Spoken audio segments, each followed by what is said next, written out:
Red and blue sirens piercing the darkness usually mean a simple speeding citation. Yet, when a bitterly prejudiced local cop profiled a silent, unassuming black man on an isolated county road, he thought he had snagged an easy mark. He never suspected he was actually handcuffing a senior FBI agent. The digital clock on the dashboard read 11:42 p.m.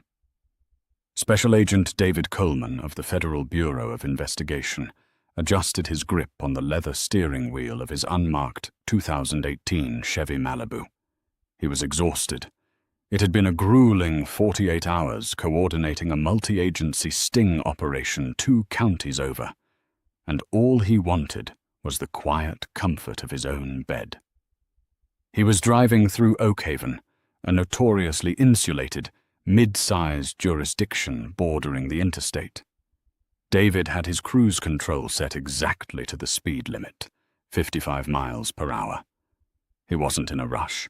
After 20 years in federal law enforcement, he knew the value of flying under the radar, especially in towns where the local law operated like lords of their own private fiefdoms. Behind him, the dense tree line of Highway 9 obscured the moonlight, leaving the road enveloped in total darkness, save for the sweep of his headlights. Then the darkness was violently shattered by a strobe of red and blue. David glanced in his rearview mirror. A patrol cruiser had aggressively swung out from a concealed turnabout, its siren giving a short, sharp wail. David sighed, tapped his brakes, and smoothly pulled his Malibu onto the gravel shoulder. He placed the car in park, turned off the engine, and rolled down all 4 windows, a standard safety protocol. He turned on the interior dome light and placed both his hands at the 10 and 2 position on the steering wheel. He knew the drill better than the men who were about to approach his car. In the cruiser behind him, Officer Mitchell Hayes unbuckled his seatbelt with a heavy, deliberate snap. Hayes was a 15-year veteran of the Oakhaven Police Department, a man whose personnel file was thick with use-of-force complaints and racial profiling accusations that had miraculously disappeared into the bureaucratic ether. Hayes liked the night shift. He liked the autonomy. Most of all, he liked the power. "What do we got, Mitch?" asked his partner, Tyler Jenkins. Jenkins was barely 6 months out of the academy, a 23-year-old kid who still believed in the badge, but was rapidly learning that his training officer operated by a completely different rulebook. "Just a hunch, rookie," Hayes sneered, his eyes locked on the silhouette of the black man in the driver's seat of the Chevy. Out-of-state plates, dark tint, driving a little too careful. Let's see what this guy is moving. He was doing exactly 55, Jenkins noted, his voice hesitant. "Exactly," Hayes said, grabbing his heavy mag light. "Only criminals drive the exact speed limit when there's no traffic. Watch and learn." Hayes approached the driver's side of the Malibu, his boots crunching loudly on the gravel. He intentionally kept his hand resting on the butt of his holstered sidearm, an intimidation tactic designed to set the tone immediately. Jenkins flanked the passenger side, standing slightly back, shining his flashlight into the rear seats.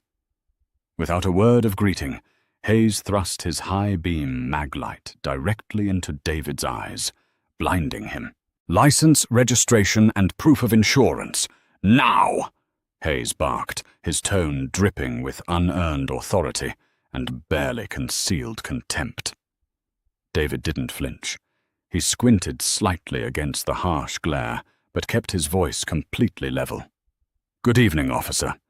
They are in my wallet, which is in my right back pocket, and the registration is in the glove compartment. I am going to reach for them now. Is that all right with you?" Hayes scoffed, clearly irritated by the driver's calm, articulate demeanor. He was used to panic. He thrived on fear. The lack of it offended him. "Cut the polite act, boy. Just hand over the papers. No sudden movements." The use of the word boy hung in the cold night air. Jenkins, standing on the passenger side, winced visibly. David's jaw tightened for a fraction of a second, the only physical betrayal of his rising anger. In his breast pocket rested his solid gold FBI badge and federal credentials. He could end this right now. He could flash his ID, pull rank, and have this small-town bully stuttering apologies. But a sudden, profound realization stopped him. Oakhaven had been on the Bureau's radar. Civil rights groups had filed numerous lawsuits against this exact precinct for systematic profiling, illegal searches, and harassment. The Department of Justice was secretly building a preliminary file. David realized he had just been handed a golden opportunity. He wasn't going to show his badge. He was going to let Officer Hayes dig his own grave, shovel by arrogant shovel. "Reaching for my wallet now," David said calmly. He retrieved his civilian driver's license, which listed his real name and a P.O. box in Washington, D.C., but completely omitted his federal employment. He then leaned over slowly and pulled the rental registration from the glove box. He handed the documents through the window. Hayes snatched them away. He shone his light on the ID, his lip curling into a sneer. "David Coleman. D.C. address. Long way from home, David. What exactly brings you to my town at midnight in a car that ain't yours?" "I'm passing through on my way home from work," David replied smoothly. "The vehicle is a fleet rental provided by my employer." "Work?" Hayes let out a dry, mocking laugh. "What kind of work requires you to drive through Oakhaven at midnight? You don't look like a corporate executive to me. Whose car is this really?" "As the registration states, it's a corporate fleet vehicle. I am authorized to drive it." Hayes leaned in closer, his face inches from the window, his breath smelling faintly of stale coffee and chewing tobacco. "I think you're lying. I think you're moving something from the city. In fact, I smell marijuana coming from this vehicle." It was the oldest, dirtiest trick in the corrupt cop playbook. The undeniable, unprovable smell of contraband, instantly manufacturing probable cause. "There is no marijuana in this vehicle, officer," David said, his voice dropping an octave, carrying a sudden heavy weight of authority that took Hayes by surprise. "I do not smoke, and I do not consent to a search of this vehicle." Hayes's eyes went wide with fury. How dare this man tell him what he could and couldn't do? "Step out of the car," Hayes ordered, stepping back and unsnapping the retention strap on his holster. "Now." Jenkins stepped forward on the passenger side, his voice trembling slightly. "Mitch. Wait, the guy checked out on the radio. No warrants." "Shut up, Jenkins. I said step out of the car," Hayes roared, his hand now resting firmly on his weapon. David remained seated for one more second. He took a slow, deep breath, committing fully to the course of action he had chosen.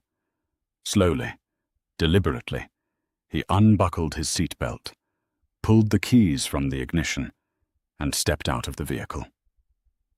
He stood at his full height, 6'2", towering over the stocky, red-faced local officer. "Turn around. Hands on the roof," Hayes commanded. David complied. Hayes grabbed David's arms with excessive force, kicking his legs apart roughly, and patting him down with a heavy, invasive hand. He found nothing but David's cell phone and a few receipts. "Watch him, Jenkins," Hayes barked. He then leaned into the Malibu and began to tear it apart. He ripped the center console open, tossing papers onto the passenger seat. He pulled the floor mats out and threw them onto the wet gravel. He was manic, desperate to find anything to justify his initial prejudice. He found nothing in the cabin. Furious, Hayes marched to the trunk. "Pop it," he demanded. "I have already stated I do not consent to a search," David said calmly, his hands still resting on the roof of the car. Any evidence you claim to find will be inadmissible, as this is an illegal search. I told you I have probable cause. The smell! Hayes spat, snatching the keys from the roof of the car, where David had placed them. He jammed the key into the trunk lock and threw it open. Inside the trunk, there was nothing but a spare tire, a jumper cable kit, and a heavy, reinforced Pelican case secured with 2 steel combination padlocks. Hayes's eyes lit up. He grinned, looking back at David like a predator that had finally cornered its prey. Well, well, well. What do we have here? A locked box. The perfect place to hide weight. What's in the box, David? For the first time, a faint, dangerous smile played on David's lips. That case contains classified, sensitive materials belonging to the United States government. It is federal property. I strongly advise you not to attempt to open it or confiscate it. Hayes let out a loud, barking laugh that echoed through the empty woods. United States government. What, you're a secret agent now? A spy? Give me a break. Open the box. I will not. Then I'm taking it, Hayes said, lifting the heavy case out of the trunk and dropping it onto the gravel. And I'm taking you. David Coleman, you are under arrest. Jenkins, looking increasingly panicked, stepped toward his partner. Mitch, stop. Arrest for what? We don't have anything on him. He hasn't broken any laws. Resisting an officer. Suspicion of drug trafficking. Hindering an investigation. Hayes fired off the charges like he was reading from a menu. He grabbed his handcuffs, spun David around, and slammed his wrists together behind his back. The metal bit sharply into David's skin as Hayes ratcheted the cuffs down as tight as they would go, a vindictive, painful punishment for David's defiance. David didn't struggle. He allowed himself to be manhandled toward the back of the Oakhaven police cruiser. Before Hayes pushed his head down into the back seat, David locked eyes with the enraged officer. "Officer Hayes," David said, his voice entirely devoid of fear, vibrating with a cold, terrifying certainty. "You have just made the biggest mistake of your professional life, and the consequences are going to arrive much faster than you think." "Get in the car, Agent Coleman," Hayes sneered, shoving David into the hard plastic seat and slamming the door shut. Hayes walked back to the Malibu, grabbed the locked Pelican case, and tossed it into the trunk of his cruiser. He turned to a pale, sweating Jenkins. "See, rookie, you gotta trust your gut. Guy's got a locked box he won't open, claims he works for the government. That's a mule. We just pulled a major drug runner off the streets. The captain is gonna pin a medal on my chest." "Mitch, I don't feel good about this. The guy wasn't scared. People with drugs are scared. He looked at you like you were a bug on a windshield." "He's putting on a show," Hayes dismissed, climbing into the driver's seat. "Call for a tow truck to impound the Chevy. We're taking Mr. Coleman down to the station. Once I get the bolt cutters on that box, we'll see who's a bug." As the cruiser pulled away, gravel spitting from its tires, David sat quietly in the dark back seat. His wrists ached from the overly tight cuffs, but his mind was sharp and calculating. Inside his suit jacket, hidden in a concealed inner pocket that Hayes's sloppy pat-down had completely missed, was his federally encrypted satellite phone. Furthermore, the Pelican case Hayes had just stolen didn't contain drugs. It contained Level 4 classified case files pertaining to a federal corruption sting, along with highly sensitive tracking equipment that was currently broadcasting its exact location directly to the FBI field office in Washington. Assistant Director Robert Caldwell was expecting David to check in 15 minutes ago. Caldwell was not a patient man, and when the FBI's Regional Command Center realized that a senior agent had gone completely off the grid and that a heavily guarded federal lockbox was suddenly moving toward a corrupt county jail. Hell was going to rain down on Oakhaven. David leaned his head back against the plexiglass divider, a grim satisfaction settling over him. Officer Mitchell Hayes wanted a drug bust to inflate his ego. Instead, he had just kidnapped a federal agent and committed grand larceny of classified government property. The trap was closed. Now it was time to let the predator realize he was actually in a cage. The drive to the Oakhaven Police Department was agonizingly slow, a deliberate psychological tactic employed by Officer Mitchell Hayes to assert total dominance. He took every pothole on purpose, causing David Coleman to jolt painfully against the unforgiving plastic of the cruiser's back seat. The heavy metal handcuffs were cutting off the circulation to David's hands, sending a cold, stinging numbness creeping up his forearms. He remained entirely silent, his steady gaze fixed on the wire mesh separating him from the two officers. Tyler Jenkins sat in the passenger seat, staring straight ahead into the darkness, his knuckles white as he gripped the door handle. The young rookie's conscience was screaming at him, but the deeply ingrained, toxic, thin blue line culture paralyzed his vocal cords. They arrived at the precinct, a squat, brutalist concrete structure that looked more like a forgotten Cold War bunker than a pillar of community justice. The neon sign out front flickered with a dying buzz, casting a jaundiced yellow light across the cracked asphalt of the parking lot. Hayes yanked the cruiser's rear door open and hauled David out by the collar of his tailored suit jacket. "Move it, drug kingpin," Hayes sneered, shoving David roughly toward the heavy glass double doors. Jenkins followed quietly, carrying the heavy, locked Pelican case he had retrieved from the cruiser's trunk. The reinforced case felt strangely warm in Jenkins's hands, humming with an almost imperceptible electronic vibration. He didn't know it, but he was holding a military-grade GPS transponder that was currently screaming its exact coordinates to a highly secure server in Washington, D.C. Inside, the station smelled of stale sweat, cheap floor bleach, and burnt coffee.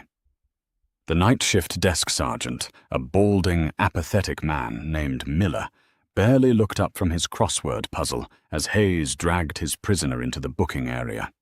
"What do we have tonight, Mitch?" Miller grunted, clicking his pen lazily. "Another out-of-towner lost on the highway. Got a live one, Sarge," Hayes boasted loudly, puffing out his chest and making sure the few other officers lingering in the bullpen heard him. "Refused a lawful search, driving a corporate rental, lying about his employment, and carrying a locked steel case in the trunk. I smell a major trafficking operation moving through our jurisdiction. Book him for resisting arrest, obstruction of justice, and suspicion of narcotics distribution. I'm going to go crack that box open and get us our felony charges." David was aggressively shoved into a sterile, windowless holding room. The heavy steel door slammed shut behind him, the deadbolt clicking with a final echoing thud. He stood in the center of the cramped, freezing room, slowly rolling his broad shoulders to alleviate the agonizing strain on his pinned wrists. He closed his eyes and began to count the seconds. He knew the Bureau's emergency response protocols intimately, because he had personally helped write them. 250 miles away, inside the subterranean command center of the J. Edgar Hoover Building in Washington, D.C., the atmosphere had violently transformed from a quiet night shift into a localized hurricane of controlled panic. Assistant Director Robert Caldwell stood rigid before a massive wall of glowing digital maps. Caldwell was a terrifying figure in the Bureau, a former Marine Force recon commander who possessed zero tolerance for failure and an absolute vicious loyalty to his field agents. On the central high-definition monitor, A pulsing red icon was superimposed over the topographical map of Oakhaven County. "Talk to me," Caldwell barked, his sharp voice cutting through the frantic typing of a dozen technical analysts. "Sir, we lost audio contact with Agent Coleman's vehicle precisely 34 minutes ago," a senior communications tech reported, his fingers flying rapidly across his mechanical keyboard. "The vehicle's telemetry indicates it was pulled over on State Highway 9. 12 minutes later, the secondary transponder, the one embedded inside the classified Pelican case, began moving independently of the vehicle. It has now come to a complete stop at this exact location." The digital map zoomed in rapidly, highlighting the brutalist footprint of the Oakhaven Police Department. Caldwell's eyes narrowed into dangerous, icy slits. The implications were horrifyingly clear. A local, notoriously corrupt police department had just intercepted a senior federal agent carrying highly classified, unredacted federal informant files.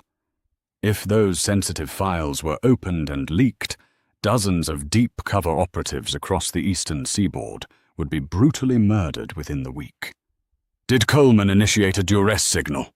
Caldwell demanded, pacing like a caged tiger. "No, sir, but his biomonitors indicate an elevated heart rate consistent with physical restraint. We have to assume he is currently in hostile custody, and his cover identity is unbroken. The local PD has not run his fingerprints through the national AFIS database yet. They aren't processing him. They're trying to figure out what they stole," Caldwell deduced instantly, his jaw clenching tight. "This isn't a misunderstanding. This is a rogue precinct attempting an illegal seizure. I want the hostage rescue team mobilized immediately. Contact the regional federal SWAT division in the neighboring county and federalize them. I want helicopters in the air 3 minutes ago. Nobody touches that box. Nobody hurts my agent. Execute Broken Arrow protocols. We are taking that station." Back in Oakhaven, Mitchell Hayes was sweating profusely. He stood in the precinct's disorganized, dusty evidence room, armed with a pair of 36-inch industrial bolt cutters. He clamped the heavy iron jaws around one of the solid steel padlocks, securing the Pelican case, and threw his entire body weight into the long handles. The cutters bit harshly into the metal, but the lock refused to yield. It was forged from a hardened boron alloy, specifically designed by military contractors to withstand exactly this kind of brute force assault. "Come on, you piece of garbage," Hayes grunted, his face turning an unhealthy shade of purple from the extreme exertion. Jenkins stood nervously in the doorway, chewing his fingernails down to the quick. "Mitch, maybe we should just call a judge," Jenkins pleaded, his voice trembling with unchecked anxiety. "Get a warrant. If we open that without a warrant, and there are actually drugs inside, any half-decent defense attorney will get the whole case thrown out. You know that. And the guy, he hasn't asked for a lawyer. He hasn't said a single word since you locked him up. It's freaking me out." "I don't need a warrant when I have probable cause," Hayes screamed, losing his temper completely.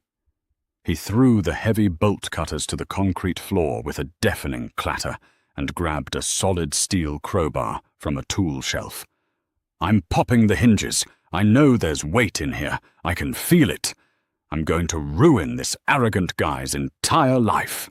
Hayes wedged the sharp end of the crowbar underneath the reinforced plastic lip of the Pelican case. He was entirely consumed by his own arrogance, blinded by a desperate, pathetic need to validate his deeply rooted, prejudiced assumptions.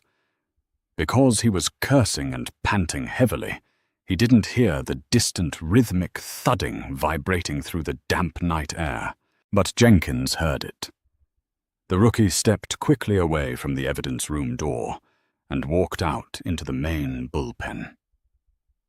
The cold coffee in Sergeant Miller's mug was trembling violently, sending tiny concentric ripples across the dark liquid. The low, thudding noise rapidly escalated into an overwhelming, deafening roar. It sounded as though a localized hurricane had suddenly descended upon the sleepy, isolated town. "What the hell is that?" Miller muttered, dropping his crossword puzzle and standing up slowly from the front desk. Jenkins walked slowly to the front glass doors and peered out into the dim parking lot. His breath hitched sharply in his throat, and the blood instantly drained from his face, leaving him utterly pale. Two massive, matte black Sikorsky UH-60 Black Hawk helicopters were hovering just 20 feet above the precinct parking lot, their immense rotor wash kicking up blinding clouds of dust, gravel, and loose trash. Simultaneously, 3 heavily armored Lenco Bearcat tactical vehicles smashed effortlessly through the chain-link fence surrounding the rear of the station, coming to aggressive, screeching halts at every possible exit point. Dozens of men, clad in heavy olive-drab tactical gear, Kevlar helmets, and night vision goggles poured out of the vehicles. They moved with terrifying, synchronized precision, carrying short-barreled assault rifles locked tight to their shoulders. "Police! Open the doors!" A mechanically amplified voice boomed from outside, powerful enough to rattle the bulletproof glass in its frames. "This is the Federal Bureau of Investigation. You are completely surrounded. Step away from the doors and place your hands on your heads immediately." Inside the evidence room, Hayes froze instantly. The heavy steel crowbar slipped from his sweaty palms and clanged against the floor. He stumbled out into the main bullpen just in time to see the front doors violently breached. A specialized tactical entry team shattered the reinforced glass with a heavy steel battering ram, swarming into the lobby like an unstoppable tidal wave of tactical superiority. "Hands! Let me see your hands! Do it now!" Federal operators screamed, sweeping the room with blinding tactical lights and red laser sights. Sergeant Miller instantly dropped to his knees, throwing his trembling hands high in the air. Jenkins was already flat on the ground, sobbing quietly in sheer, unadulterated terror. Hayes stood entirely paralyzed, his small mind utterly unable to comprehend the apocalyptic scene unfolding in his previously untouchable domain. 2 massive operators aggressively tackled him to the linoleum floor, driving a heavy knee into his spine and violently wrenching his arms far behind his back. Through the shattered remnants of the front doors strode Assistant Director Robert Caldwell. He wore a sharp, impeccably tailored charcoal suit that contrasted sharply with the militarized chaos completely surrounding him. His expression was cold, unforgiving, and utterly devoid of mercy. He walked deliberately past the trembling local officers and approached the secure holding cells. "Where is he?" Caldwell demanded, his voice a low, incredibly dangerous rumble. An FBI tactical medic had already located the holding room and quickly sheared the deadbolt off with a specialized thermal breaching torch. The heavy steel door swung open, and David Coleman stepped out into the chaotic, crowded hallway. His expensive suit was wrinkled, but his posture remained absolutely perfect. He held out his arms, and the medic quickly utilized a universal key to unlock the brutally tight handcuffs. David rubbed his raw, bleeding wrists, his expression utterly impassive. "You all right, David?" Caldwell asked, his hard, weathered features softening for only a fraction of a second. "I'm perfectly fine, Robert," David replied smoothly, straightening his tie. "The local welcoming committee was just a bit overzealous tonight." David walked slowly into the main bullpen. He looked down directly at Officer Mitchell Hayes, who was currently pinned to the cold floor by 2 federal operators. The arrogant, untouchable local predator had been reduced to a pathetic, hyperventilating mess. Hayes stared up at David, his eyes wide with a horrified, sickeningly clear, dawning realization. The quiet, incredibly polite black man he had targeted, bullied and illegally detained, wasn't just a helpless civilian. He was a high-ranking, vastly powerful titan of federal law enforcement. "I warned you, Officer Hayes," David said, his voice completely calm, echoing clearly through the abruptly silenced room. "I told you that you were making the absolute biggest mistake of your professional career. That case you just attempted to destroy contains Level 4 classified federal intelligence. By detaining me and attempting to forcefully breach it, you have effectively committed federal kidnapping, grand larceny, and severe espionage." I didn't know," Hayes stammered pathetically, hot tears of sheer panic welling in his wide eyes. "I thought, the smell, I was just doing my job. Please." "You were abusing your badge to feed your own pathetic prejudice," David corrected him coldly, turning his back.